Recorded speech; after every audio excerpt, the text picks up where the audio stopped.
are C, D minor, E minor, F, G, A minor, and B diminished. Alright, we're going to scratch that out because until you're ready to play jazz, and I ain't ready to play jazz, we're probably never going to use that. Alright, you might be able to substitute a B minor for it in certain passages, and it's going to sound okay. Alright, let me get back in here and screen. So, what do we got going on here as far as what's going on in the key? The root is always going to be a major, which I'm going to depict with a capital M. The second is always going to be a minor, which I'm going to depict with a small case M. E is always, or the third is always going to be minor. The fourth will always be major.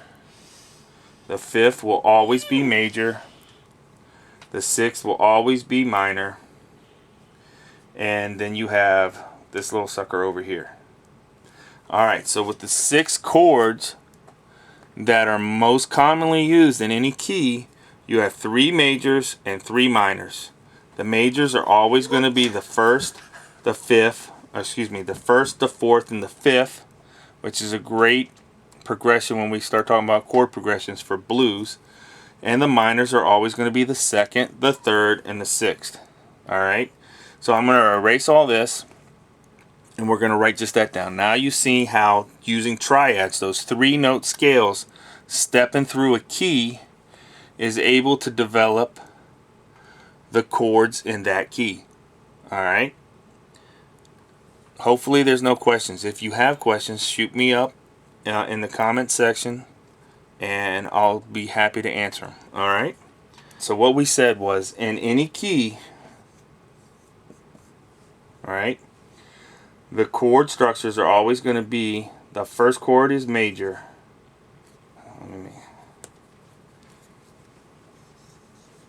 The second is going to be minor. The third is going to be minor. The fourth is going to be major. The sixth, minor. And the seventh, major. Did I say that right? No, I forgot a fifth. And we don't like the seventh. I apologize. The fifth is major. And the sixth is minor.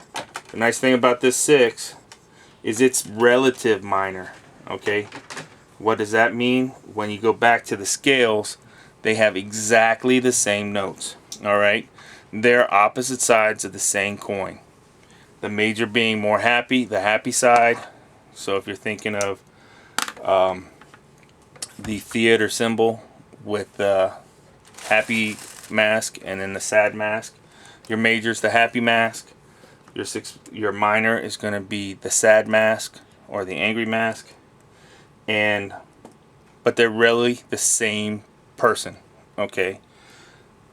So when we get into modes later on, when I start teaching intermediate stuff, this will come even more clear. Alright.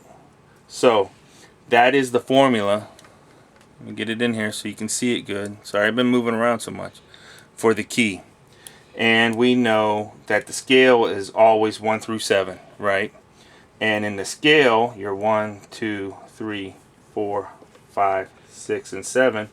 And the major scales are always going to be whole, whole, half, whole, whole, whole, and then another half to get back to that root 1 octave higher. When we go to that minor scale, what you should end up knowing is that you end up with a whole, half, whole, whole, half, whole, whole. It's just the major scale starting here at the 6th. Okay, they are the same. They are the heads and tails of the same coin. Alright, so this is enough for you to understand how the chords and the keys are constructed, okay? Alright, I got a good image of that. Hopefully you can read my writing and we can move on from there.